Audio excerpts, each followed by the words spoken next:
Good evening, welcome to daily news analysis with Bharat. Telangana ఎమ్మెల్యేల ఫిరాయింపు కేసులో కీలక పరిణామం జరిగింది. స్పీకర్ ఇచ్చిన నోటీసులకు పార్టీ మారిన 8 మంది ఎమ్మెల్యేలు వివరణ ఇచ్చారు. తాము పార్టీ మారలేదని చెప్పారు. నియోజకవర్గ అభివృద్ధి కోసమే సీఎం రేవంత్ రెడ్డిని కలిశామన్నారు.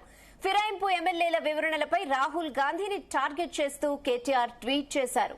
పార్టీ మారిన ఎమ్మెల్యేలు కప్పుకున్నది కాంగ్రెస్ కండువా కాదా? రాహుల్ గాంధీ అంగీకరిస్తారా?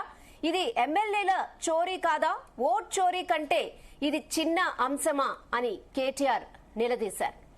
ఇదే విషయంపై ఎడిటర్ భరత్ తో అనాలిసిస్ చేద్దాం. Yes, good evening Bharath. Good evening. Direct గా అబద్ధం చెప్పేస్తున్నారు. సో మనం ఇంతకుముందు డిఎన్ఏలో డిస్కస్ చేసాం. వీళ్ళ రిప్లై ఏ విధంగా ఉంటుంది. అది కాంగ్రెస్ కండువా కాదు, దేవాలయాల్లో కండువా కూడా ఇదే విధంగా ఉంటుంది. 3 రంగుల కండువా అంటే కాంగ్రెస్ కండువా కాదు, మేము చేరలేదు, ఈ విధంగా చెప్తూ పోతారు అని చెప్పి, అంటే అనర్హత వేటి నుంచి తప్పించుకునేందుకోసం చెప్తారు. అంటే ఇప్పుడు ఆ కాంగ్రెస్ పార్టీలో జాయిన్ అయినట్టు ప్రెస్ రిలీజులు ఉన్నాయి కదా, తర్వాత ఇంకా చాలా చాలా ఎవిడెన్స్ ఉంది. బట్ ఇప్పుడు స్పీకర్ వ్యవస్థ కూడా ఏమైపోయిందంటే రాజకీయాలకు అతీతంగా కూడా పోయింది. ఎవరు అధికారంలో ఉంటే వాళ్ళ మాట స్పీకర్స్ కూడా వినాల్సి వస్తుంది. సో ఏమంటానంటే ఇదొక తెగులు, ఇదొక వ్యాధి లాగా అయిపోయింది పార్టీ ఫిరాయింపులకు సంబంధించి. ఈ పార్టీ చేసింది, ఆ పార్టీ చేయలేదు అన్నది కాదు. అన్ని పార్టీలు చేస్తున్నాయి. ఇంతకుముందు బీఆర్ఎస్ చేసింది. 2007లో రాజశేఖర రెడ్డి సమయంలో అప్పటి నుంచి మొదలైన ఈ ఫిరాయింపులనే వ్యాధి 25కి వచ్చినా సరే ఇంకా ఇంకా ఇంకా పెరిగిపోతుంది. అప్పుడల్లా 2-3 సంవత్సరాలు వెయిట్ చేసేవాళ్ళేమో, బట్ ఇప్పుడు గెలిచిన తెల్లారే జాయిన్ అయిపోతున్నారు. అంటే 2-3 సంవత్సరాలు టైం. ఎందుకంటే ఓకే, 2-3 సంవత్సరాలు ఉన్న తర్వాత ఆ పార్టీ సిద్ధాంతాలు నచ్చకపోవడమో, ఆ పార్టీతో విభేదించడమో అటువంటివి కాకుండా భద్రాచలం ఎమ్మెల్యే తెల్ల వెంకట్రావు విత్ ఇన్ వారం రోజుల్లో జాయిన్ అయిపోయారు. అంతకుముందు దానికంటే ముందు ఆయన తెల్ల వెంకట్రావు బీఆర్ఎస్లో పొంగులేటితో పాటు బీఆర్ఎస్ నుంచి కాంగ్రెస్కి వచ్చి, మళ్ళీ కాంగ్రెస్ నుంచి బీఆర్ఎస్ టికెట్ ఇస్తామంటే అక్కడికి వచ్చి ఆయన నెల రోజుల వ్యవధిలో 3 సార్లు పార్టీ మారారు. సో ఇక్కడ పార్టీ మారడం, ఓడిపోతే పార్టీ మారడం, ప్రతిపక్షంలో ఉంటే పార్టీ మారడం వేరు, గెలిచిన చోటు నుంచి మారడం వేరు. సో ఈ జవాబులకి ఇంత కన్విన్స్ అయితే తను తెలివిగా కేటీఆర్ రాహుల్ గాంధీకి ఓట్ చోర్ అని అంటారు కదా, ఓట్ చోరు కాదు, ఎమ్మెల్యే చోరు కాదా, ఇది మీరు రాజ్యాంగం అది ఇది అని మాట్లాడుతున్నారు, ఇదేం రాజ్యాంగం, ఇదేంటి. తెలంగాణలో చిన్నపిల్లాన్ని అడిగినా వీళ్ళంతా పార్టీలు మారారని చెప్తారు. కానీ అనర్హత వేటు నుంచి తప్పించుకునేందుకోసం ఈ విధంగా జిమ్మికులు చేస్తున్నారు. సో 10 మంది ఎమ్మెల్యేల్లో 8 మంది రిప్లై ఇచ్చారట. ఇంకో 2 ఇవ్వాలి. ఎవరు? దానం నాగేందర్, కడియం శ్రీహరి, 2 ఇవ్వాలి. వాళ్ళిద్దరి మీద వేటు వేసేందుకు ఎక్కువ అవకాశాలు ఉన్నాయని చెప్తున్నారు. ఎందుకంటే దాన నాగేందర్ ఆబ్వియస్లీ బీఆర్ఎస్ నుంచి గెలిచి ఏం చేశాడు, ఆయన కాంగ్రెస్ పార్టీ బీఫామ్ మీద సికింద్రాబాద్ పార్లమెంట్ కంటెస్ట్ చేశాడు. సో అక్కడ క్లియర్ ఇండికేషన్. ఇంకో పార్టీ జెండా కప్పుకోవడం లేదా కండువా కప్పుకోవడం కాదు, బీఫామ్తో పోటీ కూడా చేశాడు. అక్కడ క్లియర్ వయలేషన్. అది స్పీకర్ వదిలేసినా హైకోర్టు వదలదు, సుప్రీంకోర్టు వదలదు. కోర్టులో క్లియర్గా అక్కడ అనర్హత వేటు పడుతుంది. అందుకని ఇంకొంత టైం కోరారు.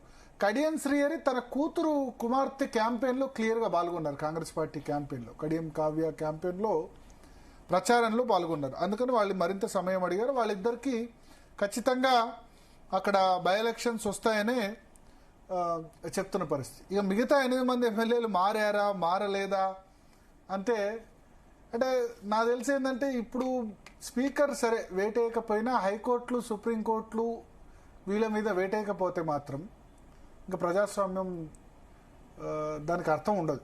ప్రజాస్వామ్యం ఇప్పుడే ప్రమాదంలో పడ్డదా, కాంగ్రెస్ పార్టీ చేర్చుకుంటూనే పడ్డదా అంటే కాదు. బీఆర్ఎస్ కూడా ప్రజాస్వామ్యాన్ని ప్రమాదంలో పడేసింది. మొదటి టర్మ్లో టీడీపీ ఎమ్మెల్యేని చేర్చుకున్నారు. 15 మంది ఉంటే 12 మంది చేర్చుకున్నారు. సరే అది విలీనం అని చెప్పారు. అందరూ ఒక్కసారి జాయిన్ కాలే. విలీనం అంటే 10 మందో 12 మందో 2/3 వచ్చి ఒకేసారి జాయిన్ కాలే. తలసాని శ్రీనివాస్ యాదవ్ ముందు గవర్నర్ డైరెక్ట్గా మంత్రివర్గంలో చేర్చుకున్నారు. ఆ తర్వాత క్రమక్రమంగా ఓటు కేసు తర్వాత మిగతా ఎమ్మెల్యేలు ఒక రేవంత్ రెడ్డి 2-3 ఎమ్మెల్యేలు తప్ప మిగతా అందరు ఎమ్మెల్యేలు కూడా జాయిన్ అయిపోయారు ఫస్ట్ టర్మ్లో 2014లో. ఓకే. అప్పుడు కాంగ్రెస్ ఎమ్మెల్యేలు కూడా 7-8 మంది జాయిన్ అయి ఉండే. వైఎస్ఆర్సీపీ కూడా విలీనం అయిపోయింది. నెక్స్ట్ సెకండ్ టర్మ్లో సరే ఫస్ట్ టర్మ్లో అంటే 63 సీట్లే ఉన్నాయి బీఆర్ఎస్కు. అక్కడ ప్రభుత్వాన్ని వడగొట్టే ప్రయత్నం చంద్రబాబు నాయుడు చేశాడు. కొత్త రాష్ట్రంలో కూడా తనే పరిపాలించాలని చూశాడు.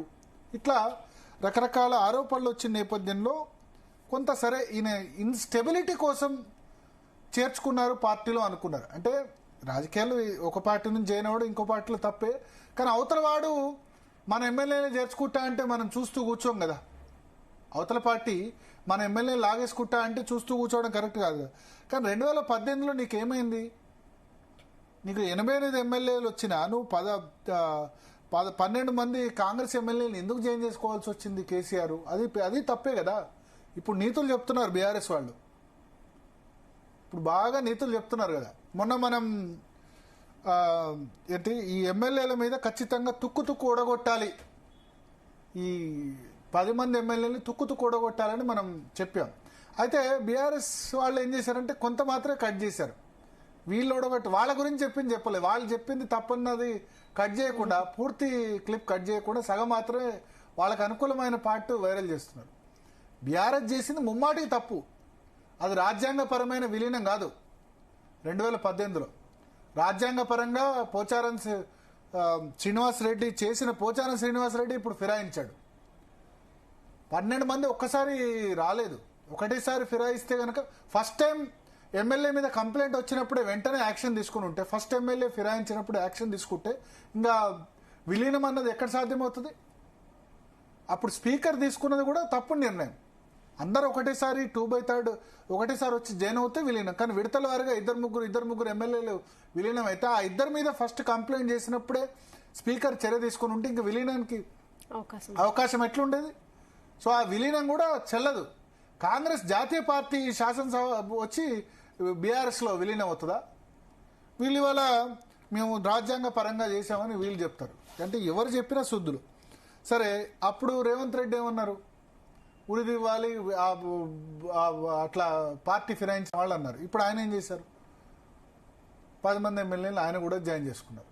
పోనీ స్టెబిలిటీ అని గురించి అనుకుందాం. కేసీఆర్ ప్రభుత్వాన్ని విడగొడతాడు లేకపోతే స్టెబిలిటీ అన్నాడు అని అనుకుందాం.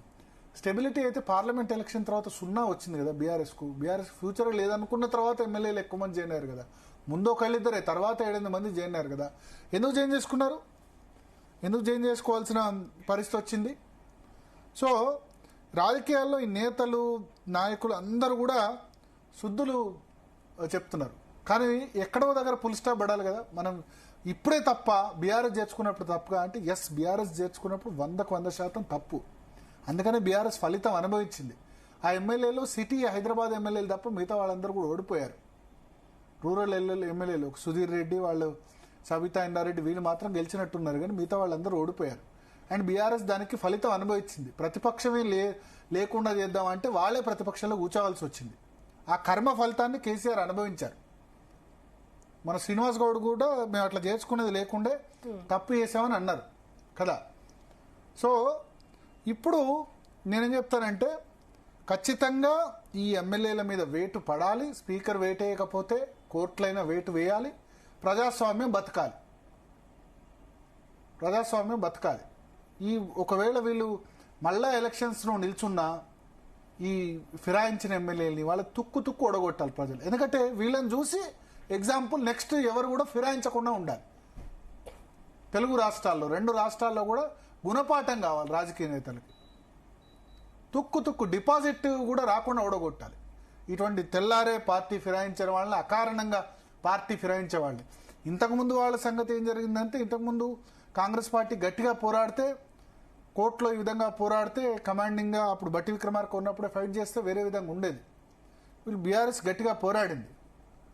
సో ఎక్కడో దగ్గర ఎండు పడాలి కదా. ముందు వాడు తప్పు చేశాడు కాబట్టి నేను తప్పు చేస్తే వెనకవాడు తప్పు చేస్తా అనుకుంటూ పోతే దానికి ఎండ్ కార్డు ఏదో ఒక దగ్గర ఉండాలి. ఇవాళ ఈ ఎండ్ కార్డు పడే సమయం వచ్చిందని నేను అనుకుంటున్నా. దీన్ని నిర్ద్వందంగా తిరస్కరించాలి. మనతో మాట్లాడదాం. మనతో పాటు ఆర్మూర్ ఎమ్మెల్యే రాకేష్ రెడ్డి గారు ఉన్నారు. రాకేష్ రెడ్డి గారు, నమస్తే అండి. నమస్తే, వినపడుతుందా? నమస్తే. రిప్లై విన్నారు కదా స్పీకర్ కు, అది 3 రంగుల కండువా, కాంగ్రెస్ కండువా కాదు, మేము బీఆర్ఎస్ కు లోనే ఉన్నాం ఇంకా అని చెప్తున్నారు. బీఆర్ఎస్ లో ఉంటే ప్లీనరీ అటెండ్ కాలేదు అంటే భరత్ గారు, తెలంగాణ సమాజమే తలదించుకుంటుంది ఈ సమాధానాలు చూసి. ధైర్యము లేని నాయకులు, కనీసం కార్యకర్తన్న ధైర్యం కూడా లేదు.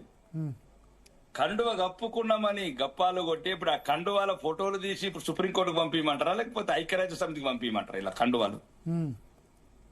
అంటే నాయకులలో ఈ నిజాయితీ లోపించింది భరత్. ఎన్ని వ్యవస్థలు నేను ఏం చేయలేవు. నేను అందుకోసం చెప్తున్నాను, ఈ నాయకులను మార్చాలంటే ప్రజలే మార్చాలి. ఇంతకు ముందు చర్చలలో కూడా ఇదే చెప్పాను నేను. నువ్వు పార్టీ మారినా అని ఒక 40 ఏళ్ల అనుభవం ఉన్న నాయకులు, 3 సార్లు గెలిచిన ఎమ్మెల్యేలే ధైర్యంతో చెప్పుకోలేకపోతే తెలంగాణ ప్రజలు సిగ్గుపడుతున్నారు. అరే ఈ చాతగానులను మేము గెలిపించుకున్నాం, పార్టీ మారితే కూడా మారినామని చెప్పలేని నాయకులనా మేము గెలిపించుకున్నామని. దీన్ని ఏం మాట్లాడతాం? ఇట్లా మాట్లాడిన తర్వాత నేను 3 రంగుల కండువ కప్పుకున్నా, లేకపోతే దాన్ని ఇంకా రకరకాల ఇట్లా మాట్లాడుతుంటే మన ఎవడో బస్ స్టాండ్ లో దొంగతనం చేసిన పిలిచి కానిస్టేబుల్ అడిగితే, లేదు సార్ నేను ముట్టలేదు సార్, నేను పాకెట్ కొట్టేయలేదు సార్, అట్లా చూశాను సార్ పాకెట్ ఎట్లుంటుందో అని. ఇట్లాంటి సమాధానాలు జేబు దొంగలకు, సమాజంలో ఉన్న ఈ దొంగలకి, ఈ ఎమ్మెల్యే మనకి ఈ రాజకీయ నాయకులకు తేడేంటండి చెప్పండి మీరు? ఒకవేళ పార్టీ మారిన మరి మొత్తం ఏ పత్రిక, ఏ ఛానల్, మరి ఛానళ్ళు దొంగ ఛానల్లా, ఈ జర్నలిస్ట్ రాసిన వాళ్ళు తప్పుడు రాతలా, ఆ రోజు మీరు ఇచ్చిన స్టేట్మెంట్ తప్పుడు స్టేట్మెంట్లా? ఇదేందండి రాజకీయం? చేస్తే ధైర్యంగా చేయండి, నిజాయితీగా చేయండి. పార్టీ మారితే కూడా చెప్పాను నేను, దమ్ముంటే ఒక రాజ్యాంగం ప్రకారం 2/3 ఓకే రైట్, 3/2 మందులన్నా మారండి, కొనేడుతుంటే అట్లన్నా కొనండి. ఈ ఒక్కొన్ని కాకుండా ఇప్పుడు ఎంత 40 మంది ఉన్నారు అనుకోండి, 25 మందిని ఒకటిసారి కొనండి, టోటల్ ప్యాకేజ్. ఇప్పుడు ధైర్యం ఉంటే అది కొన్నోడన్నా కరెక్ట్ ఉండాలా, అమ్ముడు పోయినా కరెక్ట్ ఉండాలా? కొన్నోడు కరెక్ట్ లేడు, అమ్మినోడు కరెక్ట్ లేడు. తర్వాత ఈ కోర్టులకు బాధ, ఈ లాయర్లకు బాధ. ఇప్పుడు ఈ కోర్టులు కూడా ఎంతకని ఏం చేస్తాయండి? కోర్టులు ఏం చేస్తాయి చెప్పండి? ఈ రకంగా దిగజారిపోయిన రాజకీయ నాయకులు ఉంటే భరత్ గారు, ఏ కోర్టులు ఏం చేస్తాయండి? గంటకు ₹1 తీసుకుని అడ్వకేట్లు సుప్రీంకోర్టు నిలబడ్డ తర్వాత కోర్టులు కూడా ఇంకా దానికి ఎవిడెన్స్ కావాలి. దీనికి ఇంకా ఎవిడెన్స్ ఏముంది? ఇంకా 3 రంగుల జెండా వచ్చి అక్కడ ప్రెస్ రిలీజ్లు ఇచ్చి మేము కాంగ్రెస్ లో జాయిన్ అయ్యానని వాళ్ళే బయటలో ఇచ్చిన తర్వాత కూడా ఇంకా ఎవిడెన్స్ అంటే ఇంకా ఇంకేం ఎవిడెన్స్? ఇది ఇప్పుడు దీనికి నోటీసులు ఇవ్వాలి, లాయర్లు టైం అడుగుతారు, ఇంకా 3.5 సంవత్సరాలు అడుగుతారు. ఎలక్షన్ 3 నెలల ముందు అప్పుడు కోర్టు నిర్ణయం వస్తుంది. నేనేమంటున్నాను భరత్ గారు, రాజకీయ వ్యవస్థలో ఎవరైతే ఈ నాయకులే, మరీ ముఖ్యంగా ఈ తెలంగాణకు చెదలు పట్టినట్టు పట్టినరండి, చీడ పురుగుల్లాగా.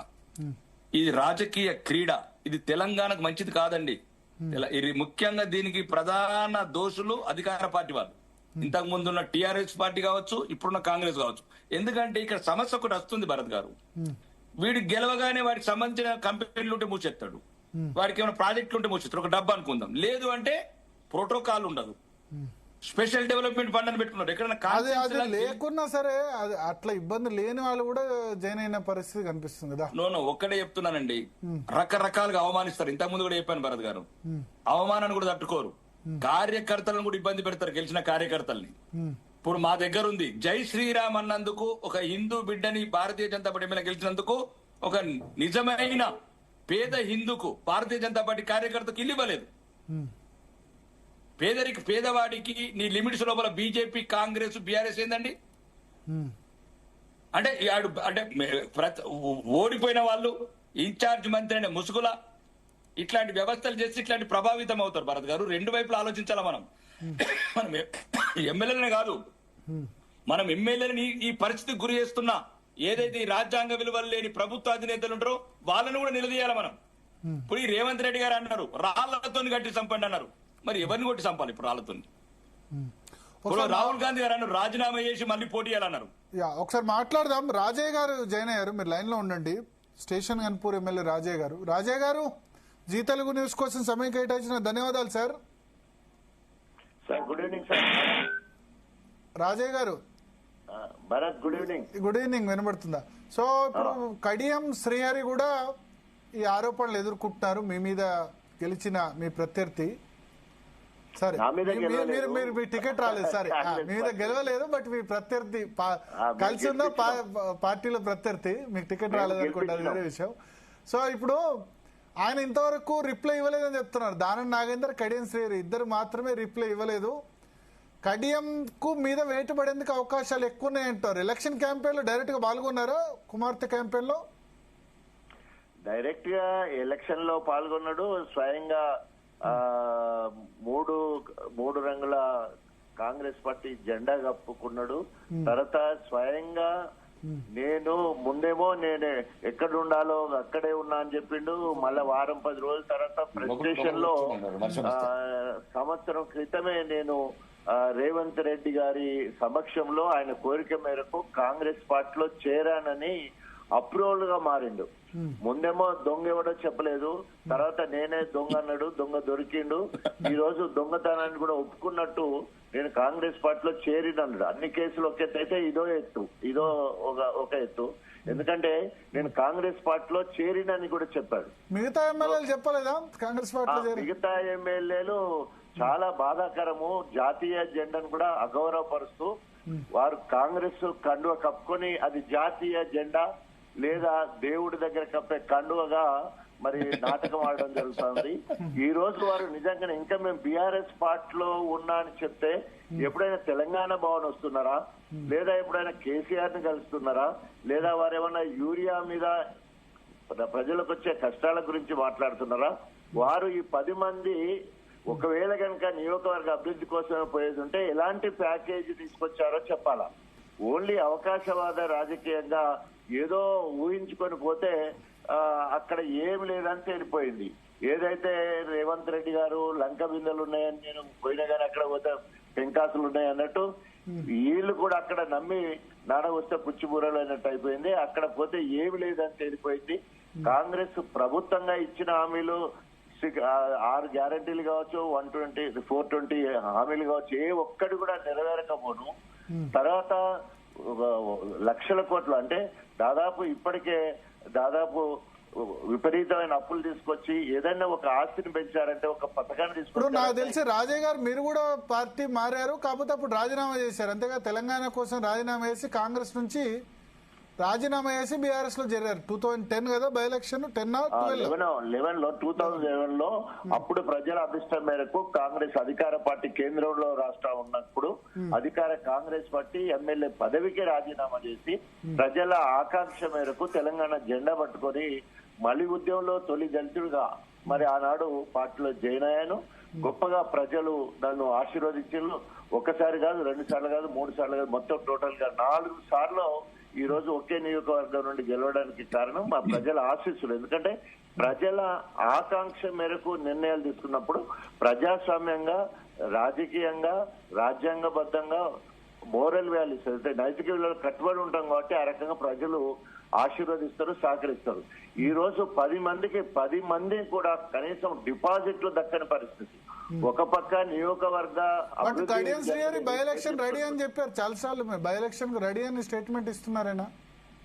ఇప్పుడు మేకపోతు గంభీరత్వము ఈ రోజు దాదాపు ఎప్పుడైతే స్టేట్మెంట్ ఇచ్చారో వేటు పడబోతుందని రేవంత్ రెడ్డి గారు పిలిస్తే అక్కడికి పోలేదు. ఇట్లా స్పీకర్ కు ఎలాంటి సమాధానం ఇవ్వలేదు. తర్వాత దాదాపు 10 రోజుల నుంచి వెళ్ళి నియోజకవర్గానికి దూరం అయిండు. ఆయనకు చలి జ్వరం పుట్టింది, ఏదో అంటే పిరికి జ్వరం అంటారు. ఇక ఎట్లాగో డిపాజిట్ రాదు, ఓడిపోతారు, ప్రజలు ఊర్లలోకి రానియకుండా తరిమి కొడతారని భయంతో 10 రోజుల నుండి పిరికి జ్వరం వచ్చేసి ఈ రోజు నియోజకవర్గానికి దూరమైండు. అటు రేవంత్ రెడ్డి కూడా అటు లేదు, రొంట చెడ్డ రేవడి లెక్క ఇవాళ లేదు. ఆయన నాకు తెలిసి బై ఎలక్షన్ కి రెడీ అని 10 మంది ఎమ్మెల్యేలు స్టేట్మెంట్ ఇచ్చింది ఒక కడియం శ్రీహరి అనుకుంటా. అందుకనే స్వయంగా ఒప్పుకున్నాడు, అప్రూవల్ గా మారిండు. నేను సంవత్సరం కిందనే రేవంత్ రెడ్డి గారి కోరిక మేరకు కాంగ్రెస్ పార్టీలో చేరినని స్వయంగా అప్రూవల్ గా మారిండు. దొంగతనం ముందేమో ఏం లేదన్నాడు, ఎక్కడ ఉండాలో అక్కడే ఉన్నా అని చెప్పేసి మొత్తం తెలంగాణ మొత్తం కాదు భారతదేశంలో ఒక సంచలనం. అంటే అయ్యి కూడా తెలియదు, అవి కూడా తెలియదు, నేను ఉన్నానన్నట్టు మాట్లాడే క్రమంలో ఎక్కడ ఉండాలో అక్కడే ఉన్నా అని మాట్లాడింది ఇతనే. మళ్ళీ కాంగ్రెస్ కు సంవత్సరం కిందనే పోయినని చెప్పింది ఇతనే. మళ్ళీ ఎన్నికలకు సిద్ధంగా ఉన్నానని చెప్పేది. మరి ఎవరొద్దంటారు? నువ్వు నిజంగానే రాజ్యాంగం మీద గౌరవం ఉంటే, ప్రజాస్వామ్యం మీద గౌరవం ఉండేది ఉంటే, నీకేమన్నా మోరల్ వాల్యూస్ ఉన్నాయంటే ఇమ్మీడియట్ వెంటనే రాజీనామా చేసి ఇతర 9 మందికి ఆదర్శంగా మిగలాల్సిన అవసరం ఉంది కదా. మరి ఎందుకు తాత్సారం చేయాల్సి వస్తుంది? ప్రజలు ఇదంతా కూడా గమనిస్తున్నారు. నేను ఒక మాట అడుగుతా, మీరెందుకు 2014లో తీసుకున్నారు? 2014 తీసుకున్నారు, 2018లో ఎందుకు తీసుకున్నారు 13 మందిని మీరు? ఓకే, 2014 సమయము ఇంకప్పటి వరకు తెలంగాణ రాలేదు. తెలంగాణ రాష్ట్ర సాధన కోసము గొంగలి పురుగునైనా ముద్దు పెట్టుకుంటా కౌగులించుకుంటా అని మాట్లాడిన కేసీఆర్ గారి ఆలోచనలో భాగంగా సంపన్న కులాలు అన్ని రాజకీయ పార్టీలు వారిని తీసుకోవడం జరిగింది. నమ్మడము తప్పు కాదు, మోసం చేయడం తప్పు. కేసీఆర్ గారు వారికి నమ్మి ఎంపీ ఇచ్చారు, ఎడ్యుకేషన్ మినిస్టర్ ఇచ్చారు, 2 సార్లు ఎమ్మెల్సీ ఇచ్చారు, ఎమ్మెల్యే కూడా ఇచ్చారు. మరి అంతగానో నమ్మిస్తే మోసం చేసింది ఎవరు? కడియం శ్రేయర్ గారు మోసం చేసిండు, నమ్మక ద్రోహం. అందుకనే కేసీఆర్ భాషలో చెప్పాలంటే ఆయనంతటైనే రాజకీయ సమాజం పట్టుకున్నాడు. ప్రజలు క్షమించే పరిస్థితులు లేరు, ఓర్చుకునే పరిస్థితులు అంతకంటే లేరు. నేను అనేది కడియం శ్రేయర్ కాదు. 2019లో మీ బీఆర్ఎస్ కు 18 డిసెంబర్లో జరిగిన అసెంబ్లీ ఎన్నికల్లో 88 సీట్లు వస్తే మళ్ళా 12 మందిని ఎందుకు చేంజ్ చేసుకున్నారు? అప్పుడు మీరు చేస్తే సంసారం, ఇప్పుడు చేస్తే వేరేదా? భరత్ గారు, మీరు రాజ్యాంగాన్ని అగౌరవపరచొద్దు. రాజ్యాంగం ప్రకారం 2/3 ఇప్పుడు రాజ్యాంగం ప్రకారం 2/3 ఒకేసారి జైన్ కావాలి. రాజ్యాంగంలో అంటే ఒకేసారి జైన్ కావాలి 2/3. అందరూ ఒకేసారి జైన్ కాలేదు. కొద్దిమంది parliament elections before 2019 parliament election before, parliament election తర్వాత కొద్దిమంది జైన్ అన్నారు. అప్పుడు ఆ నిర్ణయం తీసుకున్న పోచారం శ్రీనివాస్ రెడ్డి వాళ్ళు ఫిరాయించాడు. సేమ్ అదే స్పీకర్. తప్పుడు నిర్ణయం మీరు సమర్థిస్తే సమర్థించుకోవచ్చు కదా. సమర్థించడం కాదు. అప్పుడైనా ఇప్పుడే కేసీఆర్ గారు ఎవరి ఇంటికి పోయి కండువ కప్పలేదు, ఎవరికి కండువ కప్పి పార్టీలోకి మా మంత్రులు కూడా ఆహ్వానించలేదు, ఎవరి ఇళ్లకు పోలేదు, ఎవరిని బతిమాడలేదు. వారందరూ ఒక గ్రూప్. ఇప్పుడు కూడా అందరూ రేవంత్ రెడ్డి ఇంటికి పోయినారు కదా. పోయి స్పీకర్ కు లెటర్ ఇచ్చి వారు అంటే పబ్లిక్ మెమరీ ఉండదనుకోండి. మీరు కూడా రాజ్యాంగం 12 మంది ఎమ్మెల్యేలు ఒక్కసారి జైలు కాలేదు. మొదలిద్దరు పడ్డ తర్వాత కాంగ్రెస్ ఫిర్యాదు చేసింది పోచారం. ఈ 10 మంది ఎమ్మెల్యేలు ఒక్కసారి రాజీనామా చేశారా? అదే చెప్తారు. అందుకని వీళ్ళ మీద వేటేయాలి, వీళ్ళని ప్రజలు ఓడగొట్టాలి, వీళ్ళని ప్రజలు చిత్తుగా ఓడగొట్టాలి. కానీ మీరు కూడా తప్పు చేశారంటున్నా. మీరు అందరినీ ఒకేసారి చేర్చుకోలేదు. 10 మంది ఎమ్మెల్యేలు కూడా ఒక్కసారి పార్టీ మారలే. అప్పుడు కూడా మీరు అన్నట్టు ఒక్కసారి మారలే. కానీ అందరూ కలిసి ఒక్కడేసారి సంతకం పెట్టి స్పీకర్ గారికి లేఖ ఇచ్చారు. మేము మొదలు ఒక్కళ్ళు ఇద్దరు మారినప్పుడు పోచారం శ్రీనివాస్ రెడ్డి కంప్లైంట్ ఇచ్చినప్పుడు ఆ పెద్ద మనిషి చర్యలు తీసుకుంటే ఇంకా విలీనం అన్న ప్రసక్తి ఉండదు. పోయిన వాళ్ళం పోయినట్టు వేటేస్తే అయిపోయేది. ఎందుకంటే ఈ 12 మంది ఎమ్మెల్యేలు జాయిన్ కావడానికి 8 నెలలు 9 నెలల గ్యాప్ ఉంది సార్. 100 మంది ముందు కూడా ఎవరైనా ఒకరిని మర్డర్ చేస్తే కోర్టు శిక్ష చేయాలంటే సంవత్సరం పాటు పడుతుంది. దాన్ని అమలు పరచడానికి ఇంకో సంవత్సరం పడుతుంది. తర్వాత ఆఖరికి మళ్ళా రాష్ట్రపతి క్షమాభిక్ష కూడా. అందుకని ఇప్పుడు మర్డర్ చేసిన టైంలోనే చర్య తీసుకోవాలని. ప్రజాస్వామ్యాన్ని మర్డర్ చేసినా వీళ్ళు మాకు 3 రంగుల జెండా కాదు, అది కాంగ్రెస్ జెండా కాదు అంటారు. జాతీయ జెండా అంటే అది జాతీయ జెండా అని జాతీయ జెండా పరిస్థితి ఏం చేస్తాం చెప్పండి. దేవాలయాల కప్పే జెండా కండువా అని కూడా చెప్తున్నారు. అంటే గంటకు దిగజారిపోయిళ్ళు. కనీసం కాంగ్రెస్ కండువా కప్పుకున్నామని చెప్పలేని పరిస్థితి. ముఖ్యమంత్రి నేనేమంటా అంటే అందరూ రాజయ్యని ఆదర్శంగా తీసుకోవాలంట. రాజయ్య గారిని ఆదర్శంగా తీసుకోవాలి. 2010లో తెలంగాణ ఉద్యమంలో కాంగ్రెస్ పార్టీ నుంచి గెలిచి కాంగ్రెస్ వ్యతిరేక నిర్ణయం తీసుకున్నదంటే అప్పుడు కాంగ్రెస్ ను వదిలేసి బై ఎలక్షన్ స్టేషన్ కనుపు రాజీనామా చేసి దమ్ముడి మొగాళ్ళలాగా బీఆర్ఎస్ నుంచి గెలిచారు. ఆ తర్వాత మళ్ళీ 14లో గెలిచారు. ప్రజల నుండి అలాంటి నిజంగా నేను చెప్తున్నా, మీకు నచ్చలేదు. ఎందుకంటే మీ పార్టీ కాంగ్రెస్ నుంచి 2009లో టికెట్ గెలిచారు. పార్టీ తెలంగాణకు అనుకూలంగా నిర్ణయం తీసుకోవట్లేదు. అందుకని రాజీనామా చేసి డైరెక్ట్ గా బై ఎలక్షన్ వెళ్ళి మొగాళ్ళగా గెలిచారు. ఆ దమ్ము లేదు Yes. వీళ్ళెవరికి. అంటే ఏదైనా పార్టీ మారినప్పుడు గొప్పగా చెప్పుకోగల స్థాయిలో ఆ పార్టీ ఉండాలా. ఇవాళ కాంగ్రెస్ పార్టీ పేరు చెప్పుకోవడానికి కూడా ఈ ఫిరాయించిన వాళ్ళు ఎవరు కూడా కానీ గతంలో రేవంత్ రెడ్డి గారి పేరు చెప్పడానికి కూడా మరి 2018లో ఫిరాయించిన వాళ్ళు, మీ పార్టీలో 2018లో ఫిరాయించిన వాళ్ళది కూడా తప్పే. కానీ ఇప్పుడు ఎందుకు ఇంత అగ్రెసివ్ స్టాండ్ అంటే ఎక్కడో దగ్గర దీన్ని ఫుల్ స్టాప్ పడాలి. పడకపోతే ఎక్కడో దగ్గర ఫుల్ స్టాప్ పడకపోతే తెల్లారే జంప్ అవుతారు కదా సార్. అందుకోసమే 1985లో రాజీవ్ గాంధీ గారి ఈ ఫిరాయింపుల చట్టం తీసుకొచ్చినప్పుడు ఏసీ సేన్ అని న్యాయశాఖ మంత్రి ఉంటాడు. ఆయన ఆ బిల్లు ప్రవేశపెట్టినప్పుడు తాత్పర్యం వెంటనే అమలు జరగాలి, లేకపోతే ఈ ఏదో కారణం చెప్తే 5 సంవత్సరాలు పుణ్యకాలం పూర్తి అవుతా ఉన్నది. కాబట్టి ఎట్టి పరిస్థితుల్లో వెంటనే నిర్ణయం జరిగిపోవాలనే ఉద్దేశంతో ఆనాడు 52వ సవరణ చేసి 10th షెడ్యూల్లో దీన్ని పెట్టి పగడ్బందీగా అమలు పరచాలని చెప్పేసి చేస్తే, అయినప్పటికీ కూడా ఈ రోజు రాజ్యాంగ పరిధిలో ఉన్న పోస్టులో ఉన్న స్పీకర్ గారు మరి ఇప్పటికీ నిర్ణయం తీసుకుపోవడం, తర్వాత చాలా రోజులు దాదాపు 3 నెలలు అయినా కూడా అప్పుడు నిర్ణయం తీసుకుపోవడం, ఇప్పుడు కూడా మళ్ళీ 3 నెలలు టైం ఇస్తే ఇప్పుడు కూడా ఇప్పటి వరకు కూడా ఏ నిర్ణయం తీసుకుపోవడం, ఇది రాజ్యాంగానికి వ్యతిరేకం. అంతేకాకుండా రాజ్యాంగ పరిధిలోకి స్పీకర్ గారు వస్తారు. ఎప్పుడైతే నిర్ణయం తీసుకోకపోతే చట్ట పరిధిలోకి కూడా స్పీకర్ ని తీసుకుపోయే పరిస్థితి కూడా ఏర్పడుతుంది. సరే, అంటే స్పీకర్ సంబంధించి ఇప్పుడు సరే ఇంతకుముందు జరిగింది ఏదో జరిగింది, మీరు తప్పు చేశారు, ఇప్పుడు వాళ్ళు కూడా తప్పు చేశారు. బట్ పబ్లిక్ సంబంధించి అయితే ఇప్పుడు అందరి మీద వేటు పడకపోవచ్చు అంటారు. 10 మందిలో 2-3 మీద పడవచ్చు, కడియం శ్రీహరి, దాన నాగేందర్ లాంటి వాళ్ళ మీద పడవచ్చు, మిగతా వాళ్ళ మీద పడకపోవచ్చు అంటారు. సో మిగతా వాళ్ళ విషయంలో ఎట్లా ఫైట్ చేస్తారు? మళ్ళీ ఇది స్పీకర్ నుంచి హైకోర్టు పోతుంది, హైకోర్టు తీర్పు ఇచ్చినా either party will go to supreme court.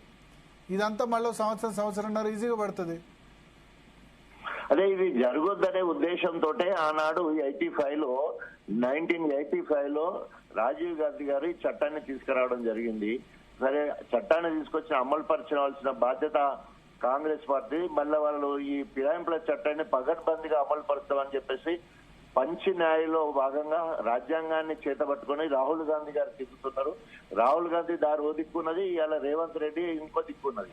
ఎలక్షన్ల ముందు ఇదే మన రేవంత్ రెడ్డి గారు పార్టీ ఫిరాయింపులను రాళ్లతో కొట్టండి, ఊర్లల్లో పిచ్చి కుక్కను కొట్టి చంపుతారు చూడు, అట్లా కొట్టి చంపండి అని మాట్లాడిన రాజకీయ నాయకుడు మరి ఇలా రేవంత్ రెడ్డి ఫిరాయింపులను ప్రోత్సహించడమే కాకుండా ఆయన ఎప్పుడు కూలిపోతాడో, ప్రభుత్వం కూలిపోతుంది కావచ్చు, నేను 64 సీట్లతో ఉన్నా, ఒక 5గురిని మాత్రం ఏమన్నా అటో ఇటు అయ్యేది ఉంటాయి. ఎందుకంటే ఈ కడియం శ్రీహరి గారే వరంగల్ నుంచి వెళ్ళి ఫస్ట్ స్టేట్మెంట్ ఇచ్చిండు, ఇది 6 నెలల్లో కూలిపోయే ప్రభుత్వము, మేము 39 మంది బీఆర్ఎస్ లో ఉన్నాము, ఎంఐఎం బీజేపీ కనుక కలిసి ఒక 5గురిని మేము తెచ్చుకోగలిగేది ఉంటే కాంగ్రెస్ ఖతం అయిపోద్ది అన్నాడు. ఈయనది ఐరన్ లెగ్ లాగా ఈయన అటుపోయిండు. ఈ రోజు మళ్ళీ పార్టీ ఫిరాయించి ఈ రోజు మళ్ళీ అటుకూల కొట్టడానికి పోయినట్టు అనుమానం వస్తా ఉన్నది. ఈ రోజు కాంగ్రెస్ పార్టీ ప్రతిష్ట దిగజారే విధంగా, ప్రజాస్వామ్యాన్ని అగౌరవపరిచే విధంగా, అదే విధంగా రాజ్యాంగాన్ని మరి అవహేళన చేసే విధంగా ఇవాళ రేవంత్ రెడ్డి సుప్రీంకోర్టు గాని, హైకోర్టును గాని, ప్రజాస్వామ్య దేనికి కూడా విలువకుండా ఈ రోజు డిక్టేటర్షిప్ చేసుకుంటూ ముందుకెళ్లే పరిస్థితి కనబడతా ఉన్నది. ఎందుకంటే ఆయన చరిత్ర కూడా, నేను ఏదో సందర్భం కాదు కానీ ఆయన నేచర్ అలాంటిది.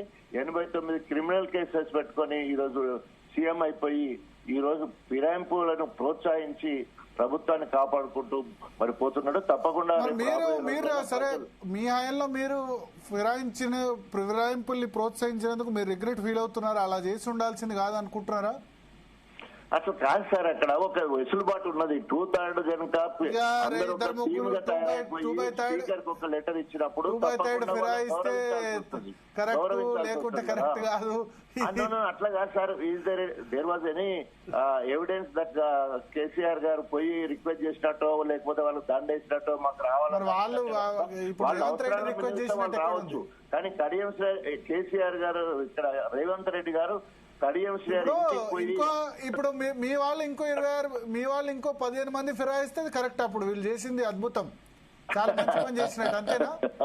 10 మంది ఫిరాయించారు, ఇంకో 16 మంది ఫిరాయిస్తే 26 మంది అయితే చాలా అద్భుతం చేసింది. చాలా సన్మానం చేయండి ఆ 16 మంది కూడా. మీరు అన్నట్టు 25-26 మంది కనుక ఫిరాయించి ఉండేది ఉంటే తప్పకుండా వాళ్ళ పావులు కదిలినట్టు వాళ్ళకి సన్మానం చేయాలి. అప్పుడు వేరు కానీ వాళ్ళకి దండేసి దండం పెట్టాలి, గొప్ప పని చేశారండి. చూతాడు కనుక ఇది వచ్చేటావు కానీ అట్లా రేవంత్ రెడ్డి వాళ్ళకి అవకాశం మేము వెంటనే కూడా రాజ్యాంగాన్ని కోర్టులను నమ్మి మేము కోర్టుకు వెళ్ళిపోయినాం. అక్కడ తీర్పు కూడా ఫిరాయింపుల చట్టానికి అనుకూలంగా మరి తీర్పు ఇవ్వడం జరిగింది సుప్రీంకోర్టు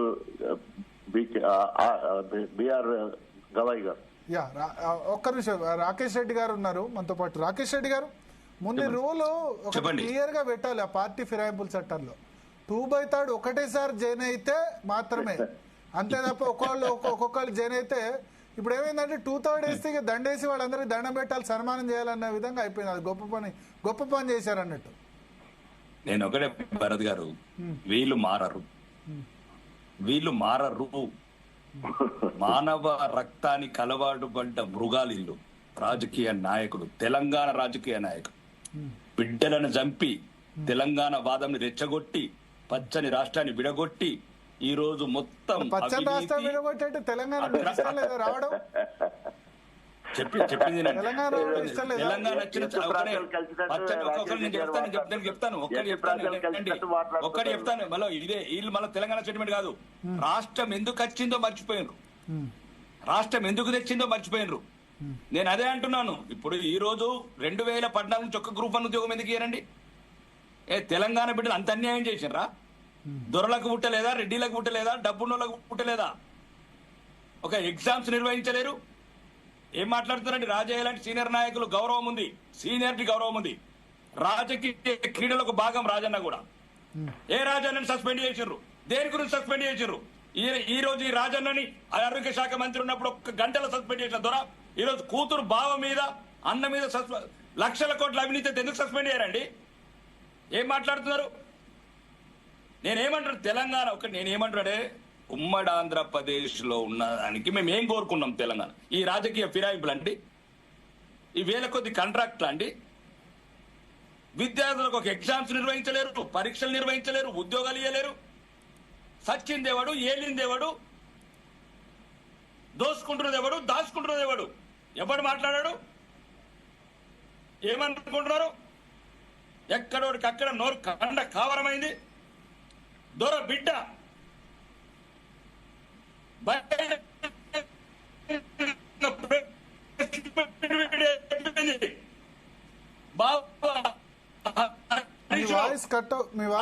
తీసుకోరు. ఎందుకు మా రాజన్న 4 సార్లు ప్రజానాయకుడిని గంట లోపల సస్పెండ్ చేశారు?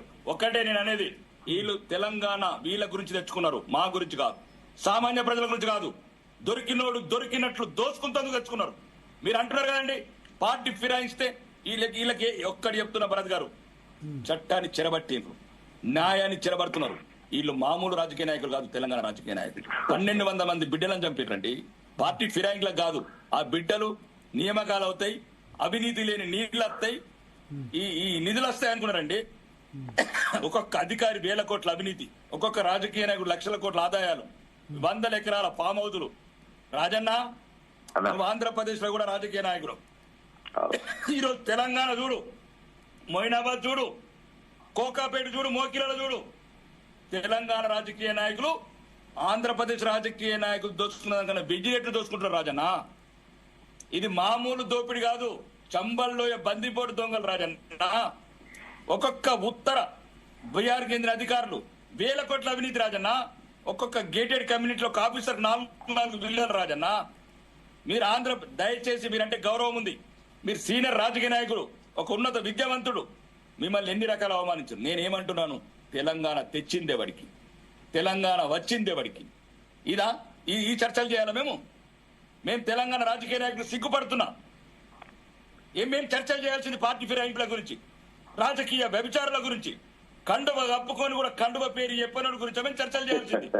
ఒళ్ళంతా దగ్గరెట్టుకున్న విప్లవ వీరులు మా బిడ్డలు, తెలంగాణ ఉద్యమ వీరులు, తుపాకీ గుళ్ళు కాల్చుకున్న కానిస్టేబుల్ కృష్ణయ్య పుట్టిన తెలంగాణ గడ్డ మీద కండువ కూడా చెప్పలేని నాయకులు. ఇది రాజన్న మీరు అనుకుంటున్నారు ఈ ఉసురు మామూలుగా పోదు తెలంగాణ. కరెక్ట్. మీరు రాజన్న నేను చెప్తున్నా, రండన్న మొయినాబాద్ చూపిస్తా ఒకటి 100 ఎకరాలు, శ్రీ మల్లన్న సాగర్ కాడ చూపిస్తా, రంగనాయకుడు చూపిస్తా అన్నా. నేపాల్ ఊరికనే జరుగుతలేవన్నా. ఎందుకు జరుగుతున్నాయన్న నేపాల్లో? మనలాంటి దొంగలు రాజకీయ వ్యభిచారులు 4 సార్లు పార్టీ మారుడు. ఇదేందన్నా? ప్రజలను అవమానాల పాలు చేసుడు, మళ్ళా దానికి అన్ని శుద్ధులు ఎప్పుడు తెలిసినట్టు 6 సార్లు గెలిచినాడు అదే సమాధానం చెప్తాడు. కొత్తగా రాజకీయాలకు వచ్చిన 3 రోజుల పార్టీ మారితే ఏం కుప్పలు మునిగిపోయాయన్నా? 3 రోజులలో ఏం మునుగుతుందన్నా? ఏం మారుతుందన్నా? ఒకవేళ ప్రజలు ఒక ఉదాహరణ చెప్తున్నా, వాడు నచ్చకనే మనం గెలిపించిండన్నా. ఉదాహరణకు నేను ఉన్నానన్నా, 73,000 మంది నాకు బీజేపీ కోటేసిందన్నా. ఒకవేళ నేను కాంగ్రెస్ లో పోతే ఆ 73,000 మందిని అవమానపరిచినట్లన్నా నేను అన్న. నేను చెప్పేది ఒకటే మాట, ఒకవేళ కాంగ్రెస్ నేనేమంటలేనన్నా, తెలంగాణ ఆట వస్తువు అయిందన్న, భోగ వస్తువు అయింది. 1200 మంది బిడ్డలు ఆత్మలు ఊరికనే ఉండేయన్న. మీరు అనుకుంటారు చెన్నడు ఒకరికి సమాధానం దొరుకుతుంది కొడుకులకు అన్న. 1000 కోట్ల అసెంబ్లీలో చర్చ చేస్తారు అన్న. అసెంబ్లీలో అన్న మొక్క మొలని భూములకు సినిమా స్టార్లకు 25,000 కోట్లు ఇస్తారన్న. శ్రీకాంతాచారి తగలబెట్టుకున్నది 100 ఎకరాలు సినీ స్టార్ల కన్నా డబ్బులు ఏదందుకు? ఇదేందన్నా? ఇది పరిపాలన కాదన్నా. 2014 నుంచి ఒక గ్రూప్ అని ఉద్యోగం లేదన్నా. పరీక్షలు నిర్వహించలేరన్నా. IPSలు IASలు రాజకీయ నాయకులు, ఇంత మేధావులు, ఇంత సీనియర్ రాజకీయ నాయకులు ఏం పాపం చేసిండ్రన్న? తెలంగాణ యువత ఏం పాపం చేసిండ్రన్నా? అశోక్ నగర్ చౌరస్తాల 10 రూపాయలు 2 రూపాయల ఛాయ్ తాగుతున్నారన్నా. అన్నపూర్ణ క్యాంటీన్ల కాడ 5 రూపాయలు అన్నం తింటున్నారన్నా. ఉద్యోగాలు వస్తే ఎక్స్టెన్షన్ ఎందుకు ఇస్తారన్న రాజకీయ నాయకులు? 60 ఏళ్ళలోకి 61, 62, 63, 64 వాడు సంవత్సరానికి 100 కోట్ల అవినీతి చేస్తారన్న. వాడు మొన్నెవడో అదేంది ENC కాళేశ్వరం ప్రాజెక్టులో ENC వాడు ఒక్కడి ఇంట్లో 500 కోట్లన్నా. ఇదా అన్న బిడ్డలు కోరుకున్న తెలంగాణ అన్న? దయచేసి నేను రాజకీయాల కొత్త కావచ్చు, నేను ఈరోజు తల దించుకుంటున్నా అన్న. తెలంగాణ తల దించుకుంటున్నా. మీరు ఎవ్వరు ఏమనుకున్నా నేను ఈరోజు కొందరు కొరకరాని కొయ్యనే ఉండొచ్చు. ఉంటే 3 వద్దులు ఉంటారన్నా, బత్త 3 వద్దులు బత్త. ఏం చేస్తారన్నా? ఏం చేసుకపోతారన్నా? రాజకీయ విలువలని తుంగలో దొక్కి కండువ కప్పుకున్నాం ఏమన్నది? ప్రజలు నవ్వుతున్నారన్న. రాజకీయ నాయకుల క్యారెక్టర్ లేకపోతే ప్రజలు ఎక్కడ క్యారెక్టర్ ఉంటారన్న? ఈ రకంగా మాట్లాడితే, రాజకీయ నాయకులు నోటికొచ్చినట్లు అబద్ధాలు మాట్లాడితే, రాజకీయ వ్యభిచారులాగా మాట్లాడితే ప్రజలు ఎట్లా నైతిక విలువలు పాటిస్తారన్నా? రాజధర్మం పాటించడం రాజెట్లా అవుతాడన్న? ఏదేమైనా కూడా ఒక ప్రభుత్వం ఉన్నప్పుడు కొన్ని ప్రియారిటీస్ ఉంటాయి. ఆ ప్రియారిటీస్ కి ఉదాహరణకి బీఆర్ఎస్ ప్రభుత్వము వ్యవసాయానికి ఎక్కువ ప్రాధాన్యత ఇచ్చింది. సో ఆ రకంగా వ్యవసాయాన్ని భాగంగా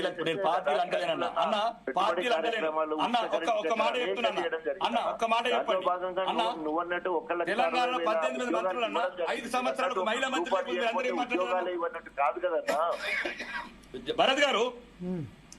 మహిళలకు ఆకాశంలో సగము, భూమిలో సగము, శరీరంలో సగం అన్న ఈ సమాజంలో గత ప్రభుత్వంలో రాజు దొర 5 ఏళ్ళు ఒక మహిళా మంత్రి లేకుండా పరిపాలిస్తారన్నా?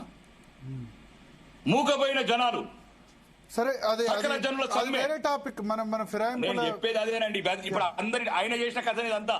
ఆయన మొత్తం అన్ని పార్టీలు నిర్వీర్యం చేసిండు కాబట్టి ఇప్పుడు వీళ్ళు సమర్థించుకుంటారు. భరత్ ఇంతకు ముందు TRS చేయకపోతే సమస్య. ఆయన ఏమంటాడు? రాజశేఖర రెడ్డి హయాంలో 10 మంది ఎమ్మెల్యేలు సురేష్ రెడ్డి తీసుకున్నాడు అంటాడు. నేనేమంటున్నాను, స్పీకర్ ఇప్పుడు వచ్చి BRS లోనే ఉన్నాడు. మళ్ళా ఇప్పుడు ఒకటే భరత్, మీరు పోచారం శ్రీనివాసరెడ్డి ఎవరైతే నిర్ణయం తీసుకోలేదో పెద్ద మనిషి, ఆయన వచ్చి కాంగ్రెస్ లో చేరాడు. నేను భరత్ మాలాంటి నాయకులతో రాజకీయం చూస్తే బాగా అట్లా కాదు భరత్. మాలాంటి ఎమ్మెల్యేలతో, మాలాంటి మంత్రులతో న్యాయం జరుగుతుంది అనుకుంటారా తెలంగాణకు? ఈ రోజు నేను యువతకు చెప్తున్నా, నేను తెలంగాణ యువతకు చెప్తున్నా, తెలంగాణ ప్రజలకు చెప్తున్నా, మీ మీద లక్షల కోట్ల అప్పు ఎత్తున్నాం, 1000 కోట్ల అవినీతి ఎత్తున్నాం. 1000 కోట్ల అవినీతి ఒక్క రోజు 7,000 కోట్లు ఎట్లా పెరుగుతుంది అన్న? సీతారాం ప్రాజెక్ట్ ఎన్హాన్స్మెంట్ ఎట్లా పెరుగుతుంది? 2,900 కోట్ల ఈ ప్రభుత్వం వచ్చినాక భరత్ దయచేసి నేను ఈ కళ్ళు మూసుకోలేకపోతున్నా. ఎందుకు ఒక్కసారి ఎంత ఇబ్బంది, నిజాలు మాట్లాడలేక ఎందుకు ఈ రాజకీయాలు అనిపిస్తున్నది? 2,900 కోట్లు ఉన్నది 6 నెలల 4,300 కోట్లు అవుతుంది. హాస్టల్లో పిల్లలకు పురుగులు వస్తాయి, స్కూళ్ళల్లో అన్నం లేక హాస్పిటల్ పాలవుతారు, హాస్పిటల్లో డాక్టర్లు ఉంటారు. మేము దీనికి తెలంగాణ కోరుకున్నది బంగారు తెలంగాణ, వజ్రాల తెలంగాణ, ఇది అందు గురించనే అన్నాను, మేము తెలంగాణ కోరుకున్న ప్రాణాలు కేంద్రంలో ఉన్నారు. ఇప్పుడు రాహుల్ గాంధీ చట్టం తీసుకొస్తాను, రాజ్యాంగంలో దీన్ని మారుస్తాను 10th షెడ్యూల్ అని చెప్పారు. మరి మీరు తీసుకురావచ్చు కదా, మీరు మీ పార్టీ మీద ఒత్తిడి తీసుకురావచ్చు కదా. ఫిరాయింపులకు సంబంధించి క్లియర్ గా ఈ అధికారం గవర్నర్ల చేత, మన స్పీకర్ల చేతిలో తీసేసి ఎలక్షన్ కమిషన్ చేతిలో పెట్టండి. రాజకీయ నాయకులకు నైతిక విలువలు ఎలక్షన్ కమిషన్ చేతిలో పెట్టండి, స్పీకర్ చేతిలో. భరత్, రాజకీయ నాయకులు కొంత స్వయం నైతికత పాటించాలా. రెండోది, తెలంగాణ లాంటి రాష్ట్రంలో మేము ఇంకా పద్ధతిగా ఉండాలా భరత్. ఎందుకంటే ఒక్కొక్క రాష్ట్రానికి ఒక చరిత్ర ఉంది. తెలంగాణకు యువత పానాలు కోల్పోతే వచ్చిన తెలంగాణ, రైలు పట్టాల కింద తలాలు పెట్టుకుంటూ వచ్చిన తెలంగాణ. కాబట్టి కొద్దిగా మాకు కొద్దిగా కృతజ్ఞత ఉండాలా. దేని గురించి తెలంగాణ తెచ్చుకున్నాము, లక్షల మంది అంటే కవులు, కళాకారులు, మేధావులు, రాజన్న లాంటి వాళ్ళు, రాజకీయ నాయకులు అన్నిటికి తెగించి ఈ జంగు సైరన్ ఊదిన వాళ్ళు ఇల్లు. మన జయశంకర్ సార్ విగ్రహం కనబడదు సార్. ఏమంటే చరిత్ర ఇప్పటికి కూడా భారతదేశంలో ఎంతో మంది గాంధీల, నెహ్రూల విగ్రహాలు ఉంటే మరి జయశంకర్ సార్ రూపం లేకుండా చేసిండ్రండి. 3-4-5 ఏళ్లకే మహాత్మా గాంధీ స్వాతంత్రం వచ్చినాక 75 ఏళ్ళకి కూడా మహాత్మా గాంధీ ఊరూర్ల విగ్రహాలు ఉన్నాయి, నెహ్రూ విగ్రహాలు ఉన్నాయి, సుభాష్ చంద్ర విగ్రహాలు ఉన్నాయి. మరి జయశంకర్ సార్ రూపం లేకుండా చేసిండ్రండి గత పాలకులు. నేను అనేది ఒకటి కాదు, తెలంగాణలో రాజకీయ నాయకుల గుణపాఠం చెప్పాలంటే ఇప్పుడున్న యువత దయచేసి మీ చేతిలో ఉన్న ఆయుధం వజ్రాయుధం. ఒక ఎగ్జామ్స్ నిర్వహించలేని ప్రభుత్వాలని, అవినీతి చేసే రాజకీయ నాయకులని, 4 సార్ల ఈ పార్టీలు మారి ఏ పార్టీ ఉంటే ఆ పార్టీ అధికారంలో కాంట్రాక్టులు చేయించుకోవాలి. ఇప్పుడు పార్టీలు మారుడు తప్పేం కాదు. ఇప్పుడు రాజే మారారు, కాంగ్రెస్ నుంచి బీఆర్ఎస్ అయినారు, బరాబర్ రాజీనామా చేసి అధికార పార్టీని వదిలేరు. నేను అందుకనే అన్నా, రెండు కేంద్రం రాష్ట్రం రెండిట్లో కాంగ్రెస్ పార్టీ అధికారంలో ఉంది. ఆ రెండింటిని వదులుకొని తెలంగాణ ఉద్యమంలో జాయిన్ అయి తెలంగాణ కోసం రాజీనామా చేశారు. సొంత పార్టీని ధిక్కరించి కోమటిరెడ్డి వెంకటరెడ్డి కూడా రాజీనామా చేశాడు. మనం స్ఫూర్తిగా తీసుకోవచ్చు. నేననేది రాజకీయ క్రీడ. నేనేమంటారంటే ఒకవేళ పదవులు త్యాగం చేశారు తెలంగాణ ఉద్యమంలో. తెలంగాణ వచ్చాక ఈ పదవుల కోసం ఈ కండువాలు మారుస్తాడు. ఏందో దీన్ని మార్చాల్సింది యువతనే అండి. తెలంగాణ యువతనే మారుస్తుంది. ఈ యువతనే నా నమ్మకం అంతా యువత మీదనే ఉంది. అందుకోసమే యువతకు ఉద్యోగాలు ఇవ్వకుండా ఒకవైపు ఒకప్పుడు నేను చెప్తున్నా, బహిరంగ చెప్తున్నా, ఈ రోజు జనజీవన స్రవంతిని కలమంటున్నాం అడవిలోకి వెళ్ళి అన్నల్ని. మరి ఈ నిరుద్యోగ బిడ్డలు ఎట్టుపోవాలండి? ఈ బిడ్డలు ఎట్టుపోవాలా? వీడికి నిరుద్యోగంగా 40 ఏళ్ళు వచ్చినా 50 ఏళ్ళు వచ్చినా రక్తాలు అమ్ముకుంటా, కిడ్నీలు అమ్ముకుంటున్న బిడ్డలు ఎట్టుపోవాలా? లక్షల కోట్లు అప్పు చేస్తారు భరత్. నిరుద్యోగులకు ఉద్యోగం ఎందుకు రావు? రోజు ఒక్కసారి ప్లాట్ల యాక్షన్ పెడతారు భరత్. అంటే మీరు దయచేసి నాకు చూస్తే బాధ అనిపిస్తుంది. అది రోజు కాజాగూడ, ఆగూడ, ఈ కూడా వేల కోట్లు. మన కుక్కటి పిల్ల యాక్షన్ పెడితే కూడా 537 కోట్లు. మరి యువతకు ఎందుకు ఇయ్యరు? వాళ్ళ భవిష్యత్తులో ఉండాల్సిన ఆస్తులన్నీ అమ్ముకుంటున్నాం. మీ ప్రజాకర్షణ పథకాలకు, మీ అవినీతి పథకాలకు, మీ అవినీతి ప్రాజెక్టులకు 3 టీమ్స్లు 5 టీమ్స్లను కూడా పదాలు తెలంగాణ ప్రజలకు తెలియని భాషలు చెప్పుకుంటా, నదులకు నడకలు నేర్పుకుంటా, ఇదా మీరు చేసేది? ఎవరికి తెలియదండి మీ ఆటలు, మెగా బంధాలు, ఈ రుణానుబంధాలు, మీ బంధాలన్నీ ప్రజలు. ఒకటి మాత్రం చెప్తున్నా భరత్, నేను ఈరోజు శాసనసభ్యుడిగా చెప్తున్నా, వ్యవస్థ నేను 22 నెలలు చూస్తున్నా. అందరూ ఒకటే. ఎవరు వాడు రైట్. అందరు నేనేమంటున్నానంటే దీన్ని మార్చాల్సింది యువత చేతుల్లోనే. ఒక ప్రజాస్వామ్య జీవితంలో మనకున్న ఆయుధం ఓటు. దయచేసి ఆ ఓటుని సరిగ్గా వినియోగించండి. ఈ మోసగాళ్ల చేతిలో పాలు కాకండి. ఎందుకంటే ఇది ఒక మంచి భారతదేశం అండి. ఇది అంటే ఎక్కడ లేదు మన దేశము, మన రాష్ట్రము, మన భాష, మన ఊరు. అంటే నేనేం చెప్తున్నాను, నేను చెప్తున్నాను కదా, ఒక రోడ్లు లేవండి, గతుకుల రోడ్లు లేవు. నేను ఇప్పుడు నాకు చెప్తే నేను అసహ్యం అనిపిస్తుంది. 12 లైన్ల రోడ్ ఏమంటున్నాడు ముఖ్యమంత్రి గారు. ఏటో 12 లైన్ల రోడ్డు కావాలంటే నాకు 15కు. మా సిరిపూర్ అన్నాపూర్లో గతుకుల రోడ్ల సిమెంట్ పోస్టర్ లేడు భరత్. మా తల్లివేదల బాత్రూమ్ కట్టడం లేడు భరత్. ఎవరికి 12 రోడ్ల రోడ్లు? ఎవరికి 300 ఫీట్ల బ్రిడ్జులు? ఎవరు చెప్పిండ్రు వీళ్ళకు? ఏ చట్టం చెప్పింది? ఏ రాజ్యాంగం చెప్పింది రాజకీయ నాయకులకు? ఏది అవసరం? విద్య, వైద్య, న్యాయం అన్ని మధ్యలేసారు భరత్. విద్య లేదు, వైద్యం లేదు, న్యాయం లేదు. సంవత్సరానికి 3 లక్షల మంది విద్యార్థులు రాబోతున్నారు. నిజంగా మంచి ఇంటెలెక్చువల్ స్పీచ్ ఉందన్న. తప్పకుండా ఇక్కడ వర్క్ షాప్ పెట్టి పంపించాలా? అన్న ఐఎమ్ అప్రిషియేటింగ్ యువర్ టాక్. దాంట్లో ఏం లేదన్న. ఎవరికి కావాలన్న 12 లైన్ల రోడ్ ఇప్పుడు ఎవరికి కావాలి చెప్పండి. ఆసిఫాబాద్ గూడెలు, ఆదిలాబాద్ గొండు తండాలు, లంబాడి తండాలు, అర్చన బస్తీలు, స్కూళ్ళలో బాత్రూమ్ లేవు, గతుకుల రోడ్లు, శ్మశానాలు లేవు, బస్సులు లేవు. ఏం మాట్లాడతారన్నా? ఏందన్నా ఉన్నోడు దోసుకుంటా పోయి ఆడికి ఎవరికో పబ్బులు కబ్బులు, ఇదేందన్నా ఈ కల్చరు? అన్న హైకోర్టు చూసినావని, హైకోర్టు కొత్తది, ఆ నుంచి 300 ఫీట్ల రోడ్ అన్న గటుకు 5వ సిటీకి. హైకోర్టు ఇంకా కాలేదన్నా, ఇప్పుడే 300 ఫీట్ల రోడ్ అట ఇట్లా బెడర్ ఫ్లైఓవర్ అన్న. సరే ఇప్పుడు నుంచి అది వేరు. ఇప్పుడు ఔటర్ రింగ్ రోడ్ రాజకీయ ఔటర్ రింగ్ రోడ్ రావడం వల్ల హైదరాబాద్ పరిస్థితి విధంగా ఉంది. బెంగళూరు సమస్యలు ఒకటి ఔటర్ రింగ్ రోడ్ డెవలప్మెంట్ మనం దాన్ని ఒకటి భరత్ గారు ఉప్పల్ నుంచి అదేంటండి గట్కేసర్ కు మెట్రో అవసరమా, లేకపోతే కనబడని 5వ సిటీకి అవసరమా? కనబడని 5వ సిటీకి ఎప్పుడు అవుతుందో తెలియని 5వ సిటీకి ఇప్పుడు 50 కిలోమీటర్ల మెట్రో పెడతారండి? మీ భూములు ఉన్నాయని. ఇంతకు ముందు కోకాపేట్ల భూములు ఆడు పెట్టుకున్నాడు ఫ్లైఓవర్లు. ఒకటే చెప్తున్నా, ప్రజలకు ఏది అవసరం అది చేయండి. విద్య, వైద్యం, ఉపాధి, న్యాయం ఇవి చేయండి. మౌలిక వసతులు. హైదరాబాద్ లా ఏడుస్తున్నారండి పబ్లిక్. రోడ్ల మీద గంటల కొద్ది ట్రాఫిక్లు, గంటల కొద్ది. దొరికినోడు చెరువులు కబ్జా చేస్తాడు, అన్ని కబ్జా చేస్తాడు, ప్రభుత్వ భూములు కబ్జా చేస్తారు, వేల కొద్ది అవినీతి చేస్తారు, పేపర్లు ఇస్తారు, వెస్ట్ 30,000 కోట్ల స్కామ్ అంటారు, మ్యాన్ అంటే 5,000 కోట్ల స్కామ్ అంటారు, కాంగ్రెస్ ఎమ్మెల్యే పిల్లులు ఎత్తారు. కాబట్టి నేను చెప్తున్నా, తెలంగాణ వచ్చింది దీనికి కాదు, తెలంగాణ తెచ్చుకున్న దీని గురించి కాదు, మా రాజకీయ క్రీడల గురించి కాదు. తెలంగాణని సస్యశ్యామలం చేయతాను. సస్యశ్యామలం అంటే మలదనేరు అవినీతి లేని ప్రాజెక్టులు, అవినీతి లేని, అణిచివేత లేని తెలంగాణ. ఇది కోరుకున్నారండి బిడ్డలు. తెలంగాణ సమాజం అంతా ఇది కోరుకున్నది. భవిష్యత్తులో రాజకీయ నాయకులు ఈ క్రీడలు ఆడకుండా ఎవడు ఏ పార్టీలో గెలిచిండో ఆ పార్టీని తగలబడండి, ప్రజల వైపు నిలబడండి. ప్రతిపక్షమే లేకపోతే భరత్ గారు ఎవరు అడగాలండి? ప్రజల సమస్యల మీద ఎవరు అడగాల? విద్య గురించి ఎవరు అడగాల? వైద్యం గురించి అడగాల? 2018లో కేసీఆర్ అట్లే అనుకున్నారు, ప్రతిపక్షమే లేకుండా చేస్తే అయిపోతాయంటే ప్రతిపక్షంలో కూర్చోవాల్సి వచ్చింది. అంటే ప్రజలకు అన్యాయం చేసినట్లండి, ముఖ్యంగా పేద ప్రజలకు అన్యాయం చేసినట్లు. ప్రశ్నించే గొంతులే లేకపోతే సమాజం ఇంత అభివృద్ధి చెందేది కాదు. ఆది మానవుడి నుంచి ఆధునిక మానవుడు అయ్యేవాడు కాదు. ప్రశ్నించే గొంతులను ఎవడు ఆపినా ఈ ప్రతిపక్షం గొంతులు నొక్కుతారు చూడు. ఇదే నేను చెప్పేది ఒకటే భరత్. నేను ఒక శాసనసభ్యుడిగా కొత్తని కావచ్చు, సమాజం మీద ఆవేదన ఉంది.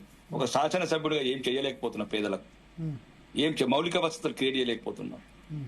ఒకడేమో ఇప్పుడు ఉదాహరణకి నేను అసెంబ్లీలో మాట్లాడినండి, ఒక శాసనసభ్యుడికి 1000 కోట్లు ఇస్తే మాకు కోటి ఇస్తారండి? ప్రజలు ఏం తప్పు చేశారండి? 33 జిల్లాలను సమానంగా చూసిన నాయకులు ఉండాల్సిన చోట ఒక నల్గొండ అంటాడు. ఇవన్నీ వ్యత్యాసాలు చేస్తే రాజకీయ పార్టీలు మారుతున్నారండి. ఇవి ఎంతో ఉన్నది, దీనికి ఒక రోగం ఉంది. ఇవన్నీ సరిదిద్దాలా.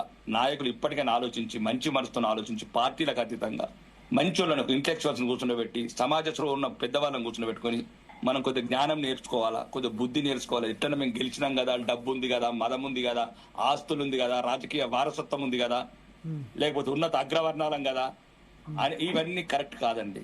ఆధునిక భారతం, ఆధునిక యువత ఈరోజు ప్రపంచంలో చాలా కోల్పోయింది ఇప్పటికే తెలంగాణ.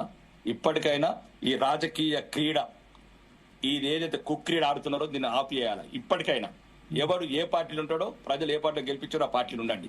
లేదంటే రాజన్న లాగా రాజీనామా చేసి మీ ఇష్టం ఉన్న పార్టీలో కొండి. నేను ఇవాళ రాజయ్య గారిని ఫోన్ ఇన్ లో తీసుకుంది ఎందుకంటే నేను రాజయ్య గారిని మాట్లాడారన్న, పార్టీలు రాజకీయాలు పక్కకు పెట్టేది ఉంటే నైతిక విలువల గురించి, యువత యొక్క బాధ్యత గురించి, రాజకీయ నాయకుల భవిష్యత్తు వాళ్ళ బాధ్యతల గురించి చాలా గొప్పగా చెప్పారన్న. కానీ మీలాంటి రాజకీయ నాయకులు రావడం అనేది చాలా అరుదు. సో వచ్చిన తప్పకుండా మీకు మంచి భవిష్యత్తు ఉండాలని కోరుకుంటున్నాను. ధన్యవాదాలు.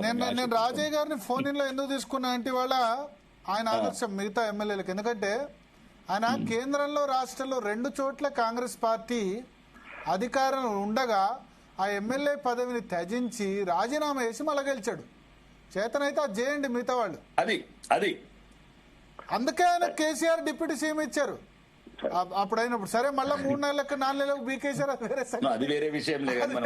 కానీ నేను రాజయ్య గారిని వాళ్ళ ఫోన్ ఇన్ లో తీసుకుంది అందుకని అందరికి ఆదర్శం ఆయన. మీకు ఎవరైనా దమ్ముంటే గనక మీకు పార్టీ మారాలనుకుంటే ఇదే దానం నాగేందర్ 2004లో ఆసిఫ్ నగర్ లో టీడీపీ గెలిస్తే రాజీనామా చేస్తే మళ్ళీ పోటీ చేశాడు కాంగ్రెస్ టికెట్ మీద. 2007 తర్వాత కొత్తది వచ్చింది, రాజీనామా చేయాల్సిన అవసరం లేదు, కండువా మార్చి ఒక 4 సంవత్సరాలు టైం పాస్ చేయొచ్చు అనుకున్నారు. సరే ఇప్పుడు ఏదో ఒక తెలంగాణ రాజకీయ నాయకులు చూసి నవ్వుతున్నారండి, ప్రజలు నవ్వుతున్నారు భారతదేశంలో. ఈ పక్క రాష్ట్ర కర్ణాటకలో మీరు యడ్యూరప్ప ప్రభుత్వం కూలగొట్టినప్పుడు, కుమారస్వామి ప్రభుత్వం కూలగొట్టినప్పుడు 17 మంది ఎమ్మెల్యేలు ఓటేసి మళ్ళీ విప్పు ఉల్లంఘించి రాజీనామా చేశారు కదా.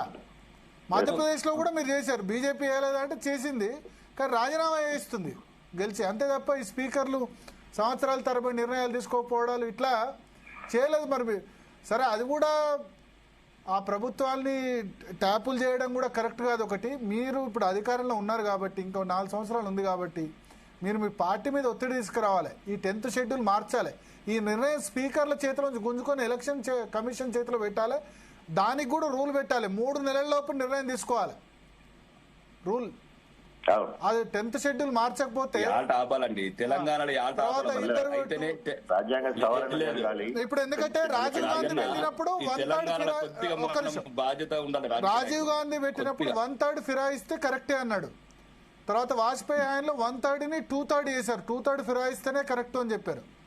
ఆ 1/3 2/3 అన్ని తీసేయాలి, పోయి అందరు జైన్ అయితే ఓకే, లేకుంటే లేదు. ఇంకా మళ్ళీ దీనిలో 1/3 అంటే ఒక భరత్ గారు, నేను చెప్పేది ఏంటంటే, ఒక 3-4 ఏళ్ళు ఉన్న తర్వాత, ఒక 3-4 ఏళ్ళ తర్వాత ఏదైనా అవమానాల పాలైనవు, ఏదైనా పార్టీ నీకు కావచ్చు, అట్లా 4 ఏళ్ల తర్వాత నిర్ణయం తీసుకున్నాం. అరే 3 రోజులకి ఏందండి పార్టీ బారుడు, వాడు మనం గెలిపించిన చేతులకు ఇంకో కూడా మాట్లాడండి.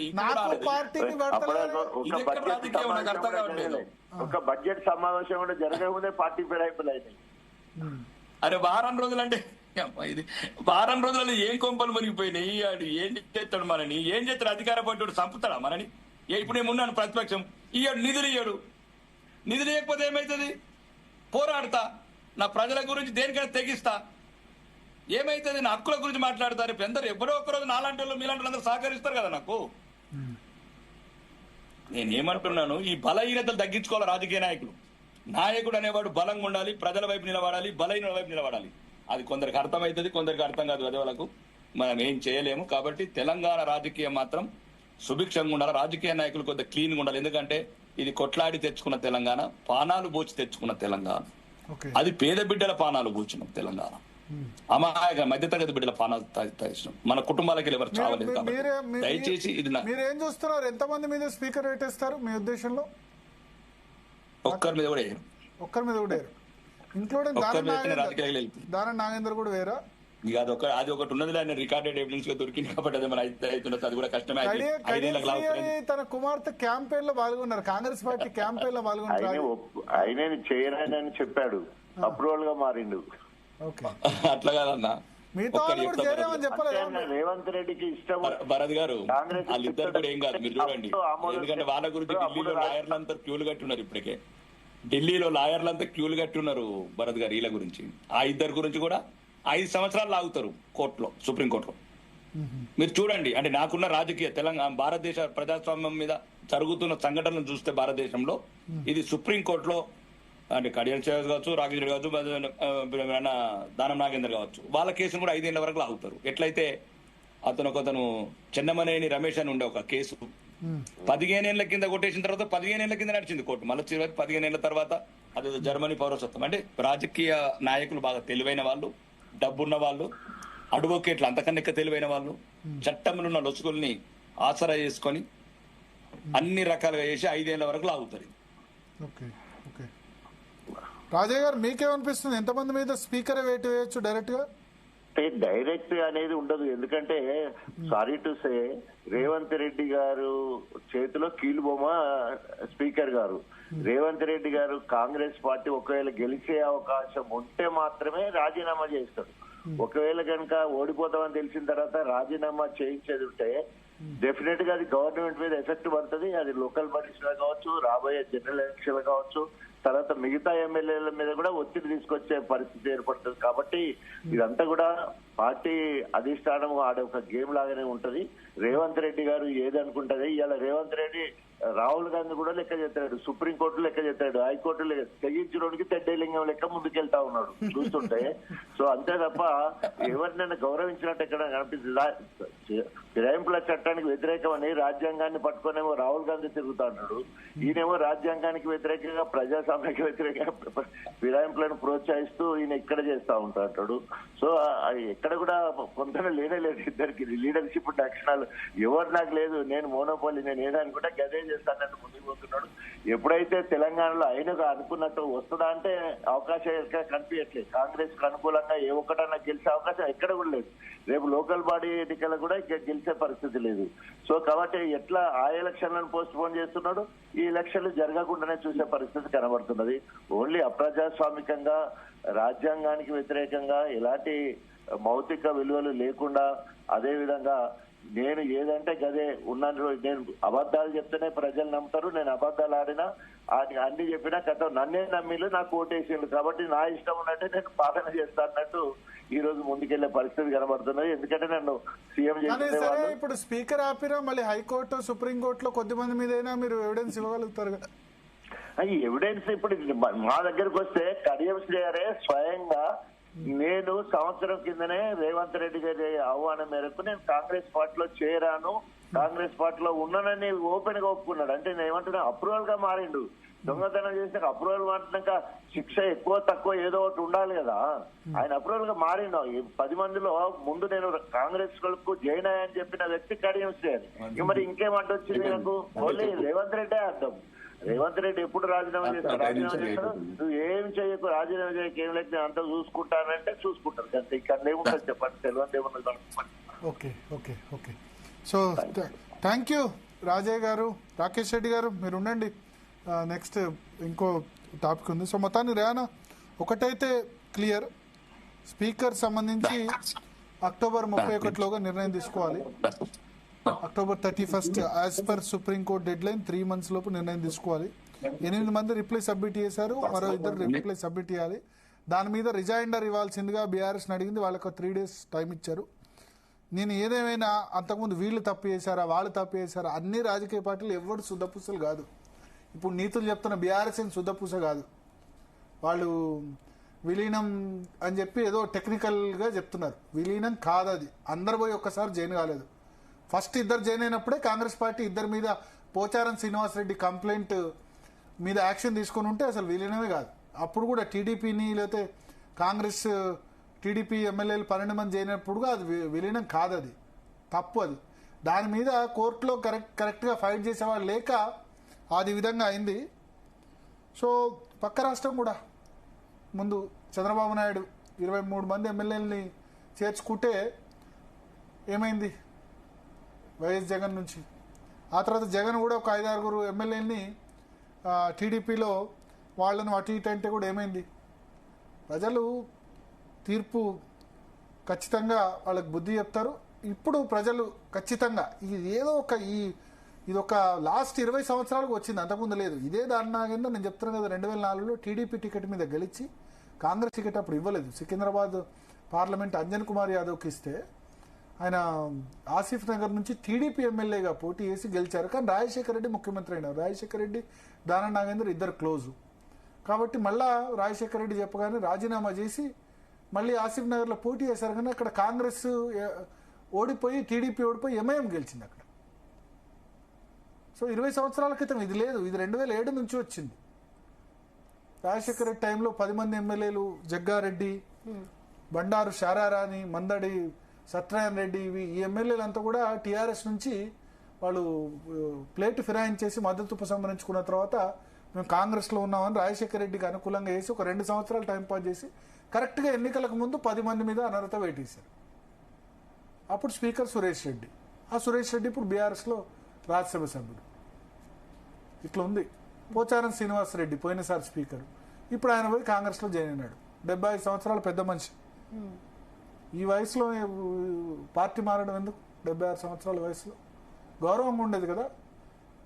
బీఆర్ఎస్ ఏం తక్కువ, ఆయనకు డబుల్ బెడ్రూమ్ ఇల్లు ఫండ్స్ మొత్తం బాన్స్వాడకి ఇచ్చారు.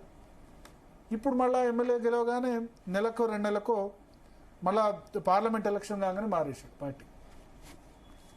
సో అందరు తప్పు చేశారు.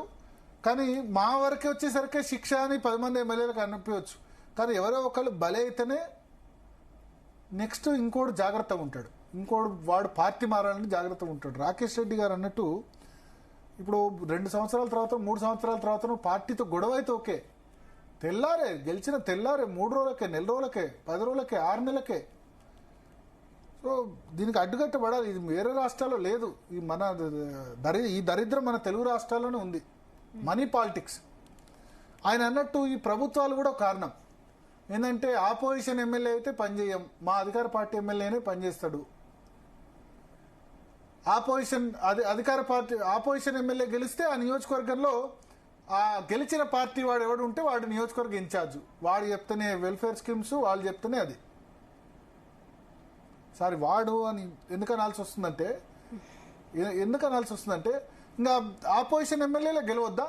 గెలిచిన నియోజకవర్గాల్లో మీకు వెల్ఫేర్ స్కీమ్స్లో మిగతా వాటిలో ఎమ్మెల్యేస్ ఏ ఉండదు, నియోజకవర్గ మంత్రి, ఇన్ఛార్జ్ మంత్రి ఎవరు ఉంటే వాళ్ళు. ఇది బీఆర్ఎస్ మొదలుపెట్టింది.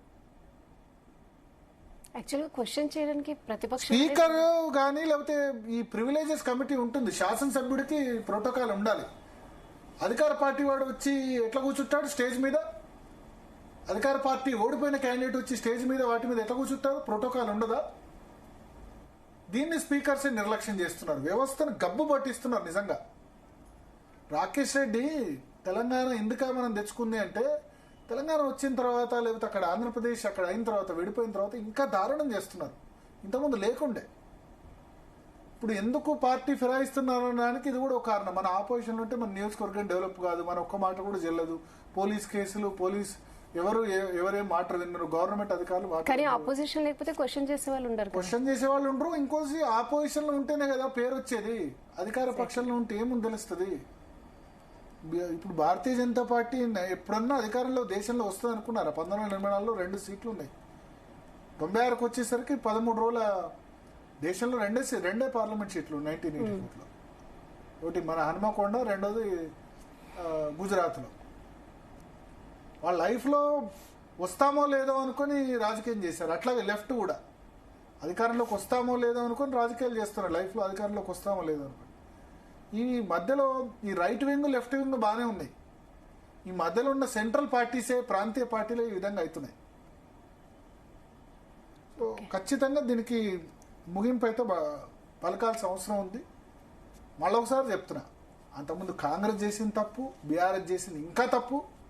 కాంగ్రెస్ కిటికీలు తెరిస్తే బీఆర్ఎస్ మొత్తం తలుపులే తెరిచేసింది. ఇప్పుడు ఇక తలుపులు కూడా పెడతలేదు, తలుపులు తెరవడం కాదు, తలుపులే పెడతలేదు. ఇక ఇప్పుడు ఏ రాత్రి అయినా వచ్చి మా దగ్గర చేరిపోండి అని అంటున్నారు, ఆ విధంగా తయారైంది. అందుకని అసలు మొత్తం దాన్ని మూసేయాలి, షట్టర్ క్లోజ్ చేయాల్సిన సమయం వచ్చింది. ఆ షట్టర్ క్లోజ్ చేయాల్సిన సమయం ప్రజల చేతిలో ఉంది. బై ఎలక్షన్స్ వస్తాయి, ఎన్నిట్లో వస్తే అన్నిట్లో తుక్కు ఓడగొట్టండి. ఆ తుక్కు ఓడగొడితేనే ఇంకోసారి బుద్ధి వస్తుంది, ఇంకోసారి జైన్ గారు ఎవరు ఈ విధంగా. ఓకే.